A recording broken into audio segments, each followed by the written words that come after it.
the sanitary pad was not first, the scientists that worked on it didn't actually use human period blood to test sanitary pads until I think late 2020s. Because it's a man. Plus it was a man that actually developed it. When you ask me the challenges, it's no longer that girls should be educated. The challenge is more that girls should be supported beyond the education system. Yes, they should be recognized. Recognized beyond the education system. And we have another Amina doing the same thing right now. Amina Muhammad of the United Nations. You understand? Yes. I know a lot of people who argue and said, you know what, but she comes from a different kind of background and all that. I said, no, you can't even see her in anything else apart from representing the culture. Yes. So the problem really is not our culture, it's our desire to control and our mindset, to control a certain narrative, to fit, you know, whatever it is that we're trying to do to cage women in a certain way. What challenges do girls and young women in northern Nigeria faces today? I think the biggest challenges young girls and women in northern Nigeria face is lack of...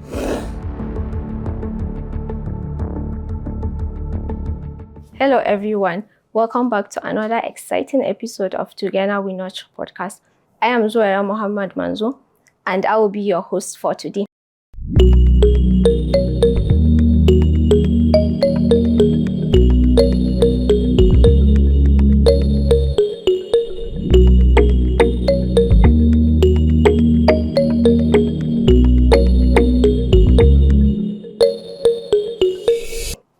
Today's guest is someone whose voice, career, and impact speaks for themselves. Joining us here is Safiya Ibrahim, a communication and public relations consultant and renowned public speaker with over 15 years experience across print, radio, and television. She has worked with both local and international media organizations like BBC, Media Action, CNBC Africa, and Capital News Canada. Safiya is a member of the Nigerian Institute of Public Relations, a certified Scrum Master and Agile Project Manager. And she is the founder of Bold Girls NG, a mentorship and life skills platform empowering girls and women in Gombe State. Safiya, you are welcome to Notch Podcast. Thank you so much, Zuwaira. Nice to be here as well. Okay. So, first of all, if we remove all the titles, the consultant, the speaker, the founder, how would you introduce Safiya to someone who is meeting you for the first time? That is a very interesting question. And funny enough, I've asked myself that question numerous times, but I've never actually had to come up with an answer for myself. And it's a trap. Thank you for trapping me, actually. But I like that it's a good trap because now it's going to force me to think about it. Without all the titles, without all the achievements, without all the things I've done, I would say I'm a happy-go-lucky person. I'm an adventurous person. I'm a very open-minded, and I like to think of myself as a great listener. I like to listen. I like to hear people's stories. So that would be me. You would see me and think serious all the time. But there's a side of me that very few people know, which means the side that is fun and friendly and carefree to a fault, actually. And the very few people who know me know that I'm a sports person. I've always been a sports person since I was a child. I've skated, I've snowboarded, I've done basketball, I've done football. So you've literally done everything. Yeah, I've done a lot. Swimming is one of my most favorite activities to do. I like to tell everyone that knows I like to say that I'm a fish. Like, you can put me in the water and I would be the most simplest of people that you would ever meet. So without all that fluff of, you know, career and school and, you know, all the things that I've done, I think that would be the best way I would describe myself. I'm a carefree person, really. It's actually the best. Yes, it is. So how did your joining in media and communication begins? Funny enough, I have an aunt of mine.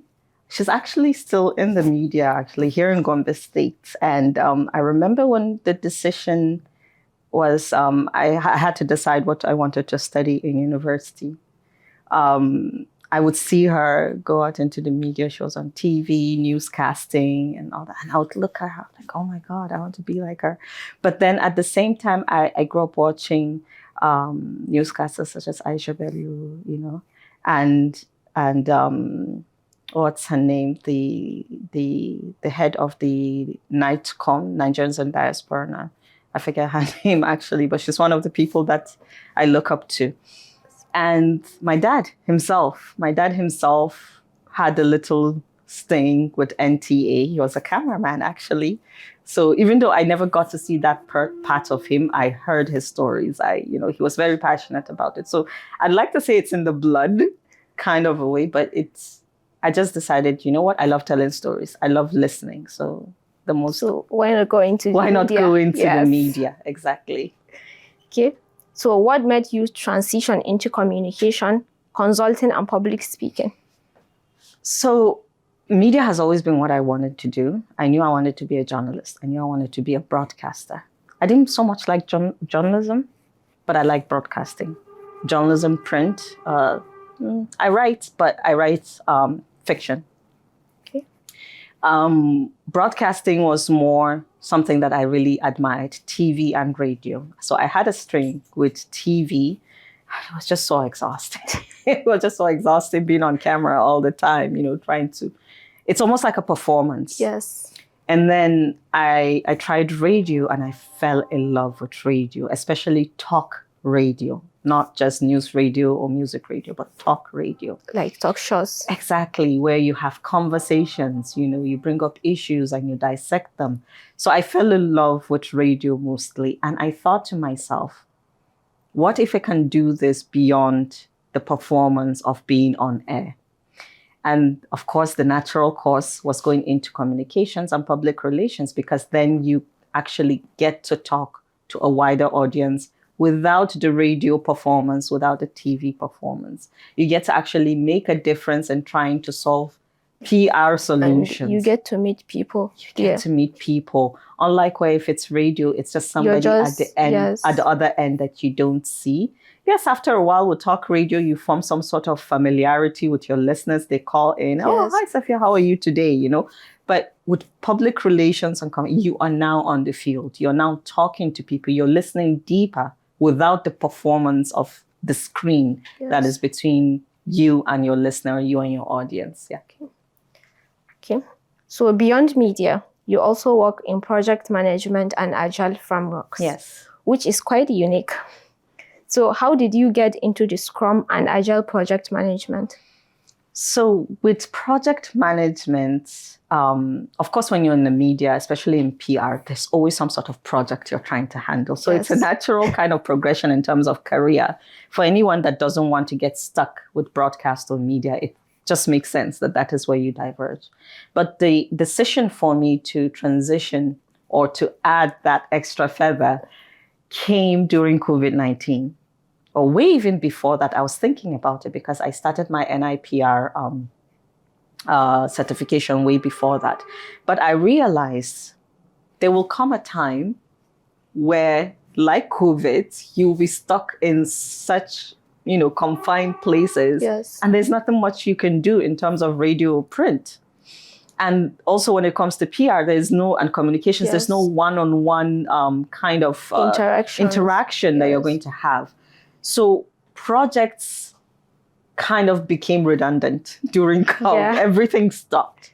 And I thought to myself, agile methodologies is the way to go because it doesn't require you to have a physical location to actually run projects. You just need to have the know-how to actually do it, and you can run it remotely from wherever you are. And that is how I got into Agile and Scrum itself, because I thought to myself, well, I have the communications background. All I have to do is translate some of those skills and see how I can diverge into project management. And it helped because from then on, I started getting involved with other projects that are within the media frame, but at the same time, they're impact-driven as well. So a lot of people tend to think that growth and, the career ladder stays within a field, but they're actually interconnected if you know exactly where to key into and upskill.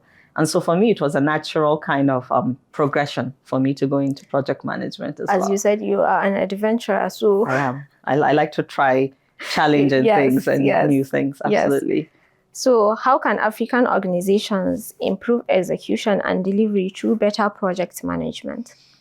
So I've had this conversation before where, especially in Africa, and organizations here in Nigeria, is that we are still stuck with the traditional modes of, project management. You have a project, you have a timeline, you have budget, and you have people to execute them. And then where there's a breakdown in order, everything stops. Just like COVID-19 showed us, everything just pauses. With Agile and Scrum, what happens is that you get to tweak as the project goes on. So there's always an M&E, a monitoring and evaluation, that happens even within as the project is going on. Unlike in the traditional project management, where at the beginning you have your first, assessments, M&E, and then when the project is done, you have another. With Scrum and Agile, what it does is that it ensures that you monitor as you go. As the project is going, you're monitoring it. And tweak. So if there are maybe experts that you need to bring in that were never foreseen in the course of budgeting or the project, you can bring them in within and pause certain levels. I always give an example with building a technological app, for example. Let's say I want to build an app.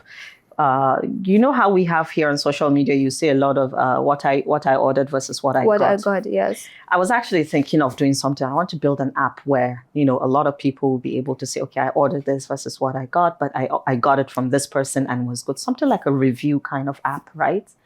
Now, we sit down with a team that will develop this app and we do our assessments, and everyone said, well, the most important feature that I want on the app is that I want it to be able to direct me to the link of the most authentic person selling that product within a pool of people that are selling that. And so we start developing it based on what the people said they wanted, right? 2 months in, as we're developing, and remember, Agile says, don't just continue because of that one thing.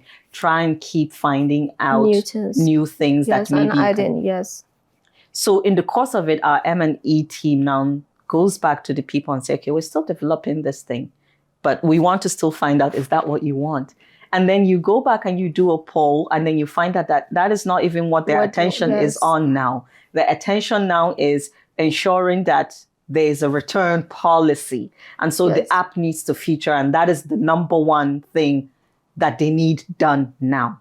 So it's not that you're going to pause that other feature. It's that now the people or, customers are asking for this one to be a priority. So you have to add the feature. You have to add the feature, adjust, and make sure that that becomes the first thing that you're going to roll out to the customers. That is Agile. That should be priority. Exactly. Yes. That is Agile. Agile basically says, how do we make sure that project runs in such a way that it is in tandem with what customers, clients want?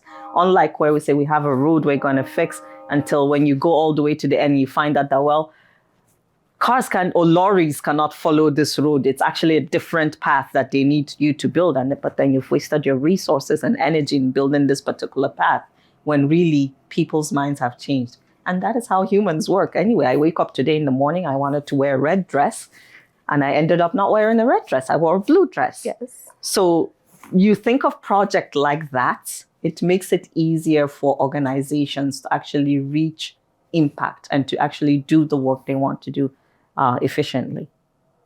That's great. So what inspired you to start Bold Girls? The inspiration for Bold Girls, I always tell a lot of young girls and women that there's always that one thing you wanted to do way, way, way before you even knew who you are, but you somehow shelved it because, maybe society, schooling, career, expectations, they drag you in every direction. But when you really sit down to understand who you are, you realize that that thing you always wanted to do is never going to go away. It has always been there. You always wanted to do. And so for me, that was that thing. And so when I always say, women should find purpose, that is exactly what I mean. Because I didn't even know what my purpose was until I started Bold Girls. And I realized, wait, but this is the thing that I knew I had wanted to do since I was a young girl. I wanted to talk to ladies. I wanted us to have a community where, we could share, we can, support each other, we can grow to get together. Maybe because I grew up the eldest and also the eldest daughter for that matter. Yes. You tend to not have that community, unlike your younger ones who now have you and the other ones to kind of support. Like they said, the eldest is the parent. Second parents, yes, exactly. So you don't really have that support. So when you grow up, you're looking for it and you continue searching for it. I remember there was a group I saw, something about Eldest Daughters Association or something on Instagram, and I remember just looking through it and I said, oh my God, this is a pity party. I'm not even going to be part of this at all. But that was the drive for me. The fact that I wanted to see, to build a community of young women who could support each other, grow together, and uplift each other, especially in a society where you're being pulled in every direction. Expectations from family, from friends, especially for the girls, especially for the girls. So there needs to be that kind of community-driven support that women have. And so for me, that was the initial plan for Bold Girls. And by the time we started it has grown to a point where I myself, it's scaring me because I never saw past just the initial dream. Yes. And now, but then that's the thing about purpose and dreams, is that you continue to upgrade and you continue to redefine the end goal. And for something like Bold Girls, you can't even say there's an end goal because you keep growing as you go. Yeah. What challenges do girls and young women in northern Nigeria faces today? I think the biggest challenges young girls and women in northern Nigeria face is lack of support. Lack of from society mostly, and then also from the home front, either through, if they're married, from husbands or from parents. And I wouldn't even want to say that this is something that even the parents understand or society know that they're doing. I think it is a fear that the entire society has grown up with when it comes to girl-child education. Not just until recently did we even start sending girls to school in Africa. So you can imagine that took years and years of convincing, of, awareness for parents to even start seeing girls as, also beneficiaries of an education system, to start seeing what an educated girl woman can do. So a lot of years went by for that to happen. So when you ask me the challenges, it's no longer that girls should be educated. The challenge is more that girls should be supported beyond the education system. Yes, they should be recognized. Recognized beyond the education system. So she's gone to school, right? Did she just go to school to come back and keep the degree at home? What was the initial target for her going to school for? And I think this is where what does she want to do? And I think this is where society is stuck. Because okay, you told us to send our girls to school, we've sent them to school, now they should come back. But we're like, but that's just not the whole point. So we're now still battling with she's done with the education. We need more female gynecologists, allow her. We need more female teachers, allow her. We need more female engineers and scientists, allow her. There are so many tech solutions. I keep saying this, that only women can provide solutions to problems that concerns women. I gave an example in a different forum where the sanitary pad was not first, the scientists that worked on it didn't actually use human period blood to test sanitary pads until I think late 2020s. Because it's a man. Plus it was a man that actually developed it. So you can imagine. And so all the issues we've been having as women with sanitary pads is because women never tested it. It wasn't tested for women. It wasn't developed for women. It was developed by a man for women. For something. For something that a woman is going to use. Something for the development, yes. You understand? So unless we start seeing women-centered problems and saying it's only women that can solve it and bring them together to try and solve those issues, we're not going to get ahead in a lot of things. And you can't do that with caging an educated girl or woman and restricting her to just getting a university degree. Why is mentorship so important to young girls, especially in conservative societies? Mentorship is one of the foundations for any progression in whether it's in a society, in a home, in school, wherever you find yourself. Why do I say that? Take the family unit, for example. We call it parenting, not mentorship, but it's one and the same thing. Someone has to guide a child to grow, to become successful, to become a good citizen in their society and community. It's called parenting. When you come out to the world, it's called mentorship, because you still need someone with a certain level of expertise to guide you, to now hold your hand and say, this is the route you should take. This is what the pitfalls are. These are the challenges. It's very, very important. There is no one successful person that didn't have somebody to lean on at some point in their life. It doesn't. You always look up to someone. In our society, especially the one where we live in now, it's even more important, because we don't have enough role models to become mentors, and mentees themselves are left on their own.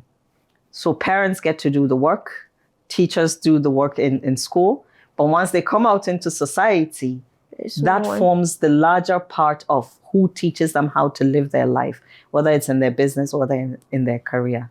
And for girls, it becomes more important, because we're now in a world where there's a lot of education going on for young girls and women.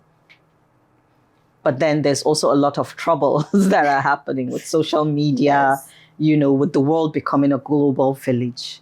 So where you were scared before that the society is what will, quote unquote, spoil the child, now is the entire world that is going to be responsible for shaping that child and shaping that girl. So you need to have someone to be able to say, I trust that person to guide her, or the person or the mentee themselves looks up to someone and say, you know what? I see what this person is doing and I want to emulate that. So it's a very, very important thing that we need to do. Unfortunately, we lack mentors. Because mentorship, I always say, it's a two-way street. You have someone who wants to share with you their knowledge, wants to help you. But then you also need someone who is willing to accept that knowledge and to learn and go the distance. So it's a give and take relationship. Yes. Loyalties have to be established for it to be unique. In our climb, you find a lot of people with the knowledge, with the experience, yet they're not bringing themselves forward to become mentors. And then you also have mentees who want to take advantage of that relationship. Oh, it's because I know that person that I got into someone, and then I refer you to someone and you take advantage, you go and mess up, and it looks bad of me. Exactly. So the whole system needs to be rebooted, but it also starts with having enough role models and mentors for people, for who are young girls to look up to in the first place. But it's a very, very important dynamic that we need. Okay. So how do cultural and societal expectations shape the voices of young women, especially in northern Nigeria? We can't run away from culture. We can't. We can't hide away from it. And in fact, our culture is what makes us unique. And I always say this. In fact, our culture works for us more than it does against us. And I'll explain. Should we actually hold on to the true sense of what our culture is, more women would progress. However, culture has now been blurred with self-interest, with ego, and with authoritarianism, where we want to control, our desire to control a certain narrative is what is making us backwards.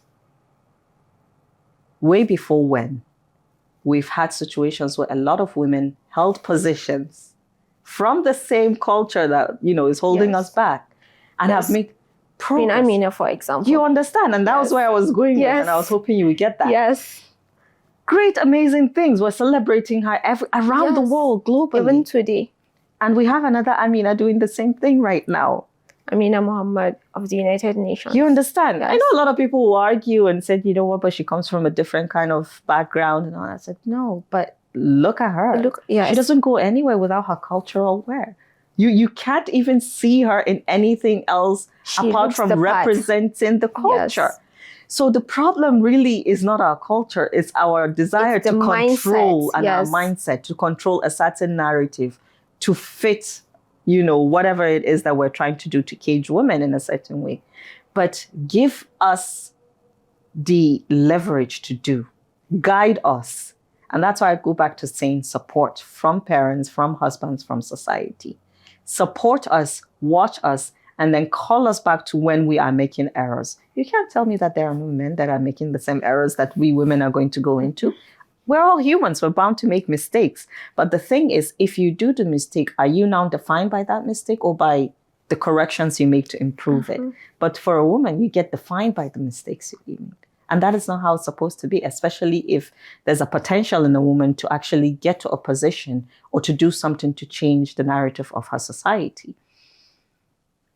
Just recently, I think there was a lady, I can't remember, a young girl actually, who's part of the one selected for some project with NASA, space engineering. And I said, she's from Ariwa. And I said, I want to meet her dad. That's the first person. I don't even want to hear anything. I want to meet her dad.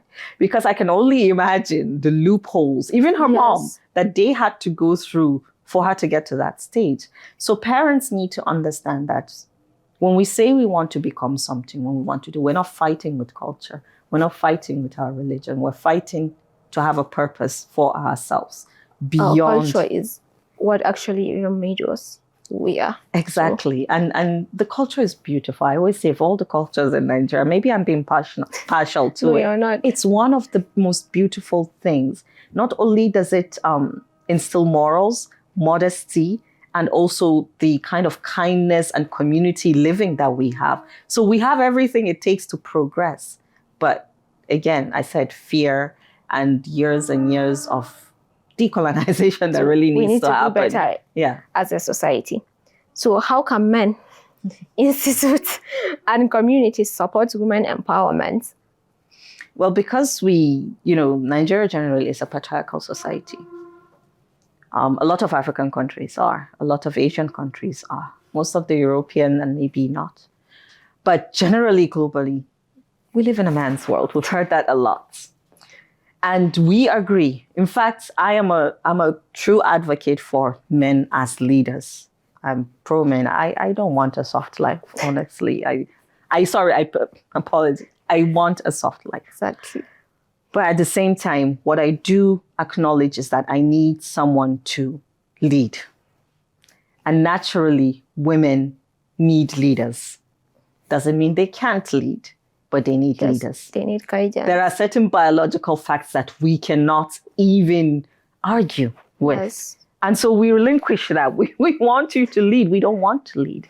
But we want a situation where, should we see an issue with the way you lead or with a challenge that's going to be posed to your leadership or to the situation, we want the opportunity to say, hey, slow down on those, on the accelerator for a while. Let's see what the problem is. We want to be able to offer solution. And that is why women want to be involved. We want to be involved in that decision making.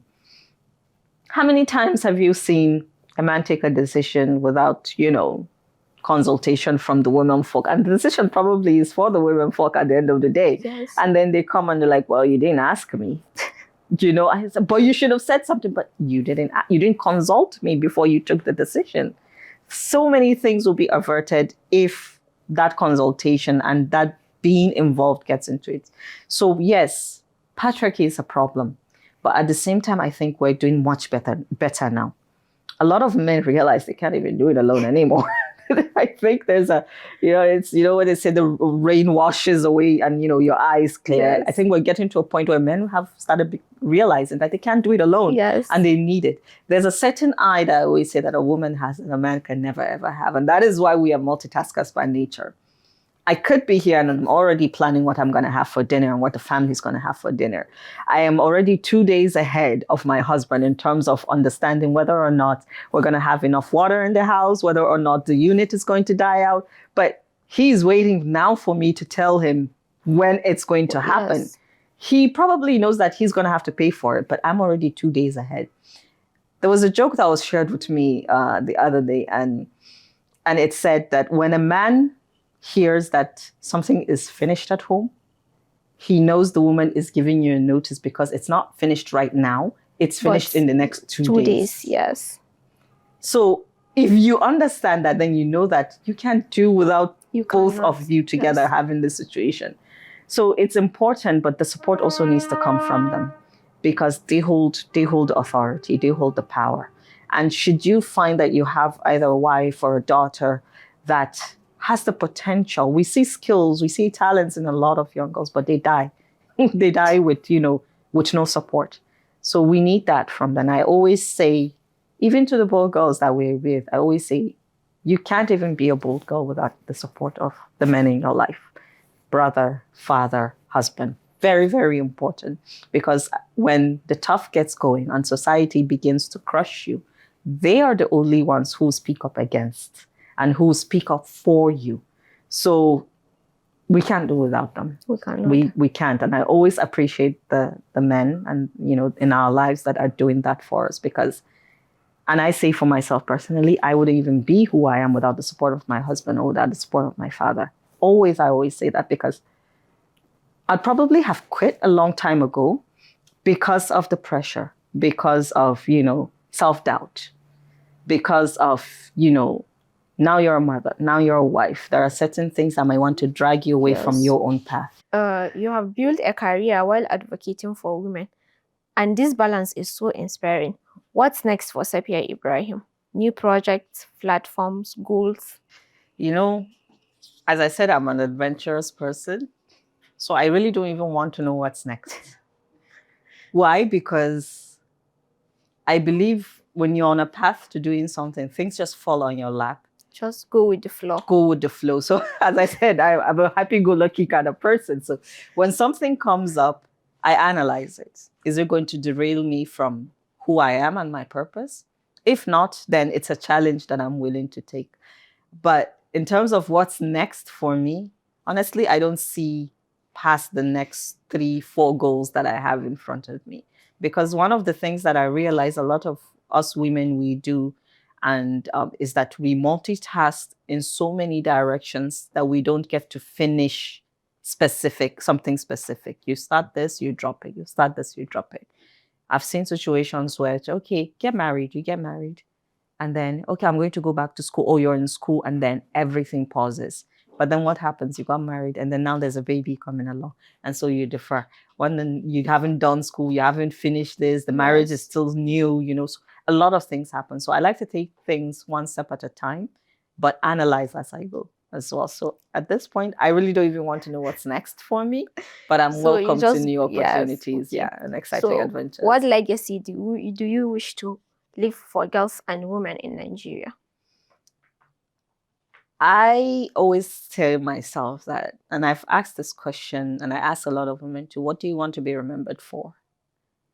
And that's the first thing I usually ask a lot of the bold girls to identify for themselves. What do you want to be remembered for? And it shouldn't be, I want to be remembered as a mother, I want to be remembered as a wife. You as a person, what do you want to be remembered for?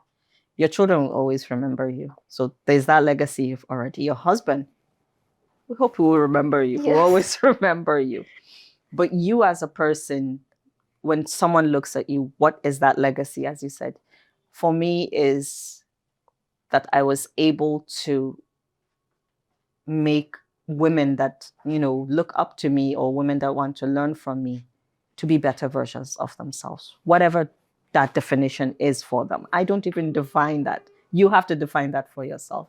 And if I was able to do that for you, no matter how minute, that is the legacy I want to leave. I want to know that I have an army of women out there who could say, because she did this for me to help me figure myself out, I'm a better person. So yeah, I think that would be the kind of legacy I would want to say I live. That's great. Yeah. Okay, so before we wrap up, we have a quick lightning round. Short questions. Okay. Quick answers. Okay, quick fire. All right. Radio or TV? Oh, radio. Simple. Radio. Public speaking or writing? Public speaking. Okay.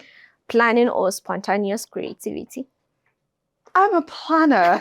I'm a planner by fault. I'm a planner. So you plan everything. I do. Okay. I do. Media or public advocacy?